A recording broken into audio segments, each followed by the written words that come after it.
የደቡብ አፍሪካ ዘመናዊ መጤጠልነትና መዘዙ። ፈርኒቸር ከመግዛቶ በፊት ቆም ብለው ራስዎን አንድ ጥያቄ ጠይቁ። ለምንድን ነው ብዙ ውድ ፈርኒቸሮች ዛሬ ከላይ ሲያዩአቸው አስገራሚ ሆነው ነገር ግን ውበታቸው በቀላሉ የሚረግፈው?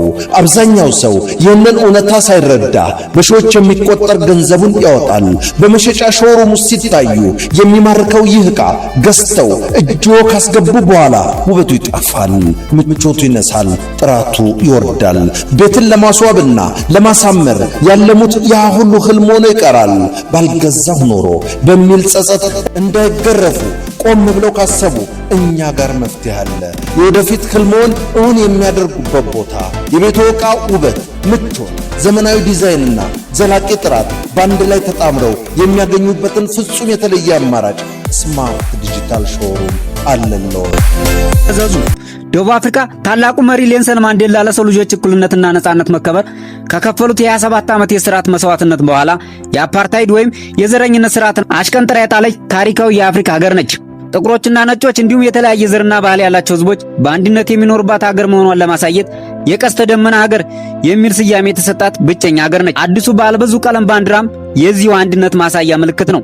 ሆኖም ግን በአሁኑ ወቅት በአገሪቱ የሚታየው መጤጠልነት ቀደም ሲል ከነበሩት ዓመታት ለምሳሌ የ2008 እና የ2015 ጥቃቶች እጅግ በተለየ መልኩ ይበልጥ የተቀናጀ የተደራጀና እጅግ አደገኛ መልክ እየያዘ የስደተኞቹን ህይወት እየቀጠፈ ይገኛል።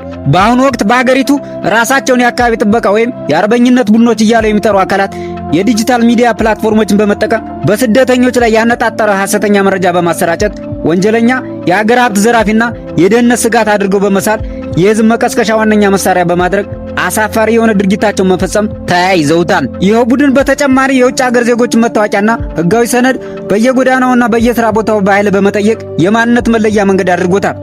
የተደራጀው መጤ አዳይ ቡድን በደቦ መጤዎችን እያደነ በመግደል በንግድ ተቋማት ላይ ያነጣጠረ ዝርፊያ በመፈጸምና ውድመት በማድረስ ዘግናኝ ድርጊቱን መፈጸሙን አጠናክሮ ቀጥሏል። ይህ መጤን የመግደልና የማባረር አሳፋሪ ድርጊት በአስቸኳይ በህግና በፖለቲካ ቁርጠኝነት ካልተገታ ተሳዳጁን ወገን ብቻ ሳይሆን ራሷን ደቡብ አፍሪካና ቀጠናውን ጭምር ወደ አስከፊ ቀውስ ውስጥ መክተቱ የማይቀር ነው። ይህ በአገሪቱ እየተስተዋለ ያለው መጤጠልነት እንቅስቃሴ በአጭሩ መቆም ካልቻለ የአገሪቱን የህግ የበላይነትና ደህንነት መዋቅር ያፈራርሳል። የአገሪቱ መንግስት ለዜጎችና ለነዋሪዎች ደህንነት ጥበቃ ማድረግ ካልቻለ የውጭ ኢንቨስትመንትና የቱሪዝም እንቅስቃሴ በከፍተኛ ሁኔታ ይጎዳል።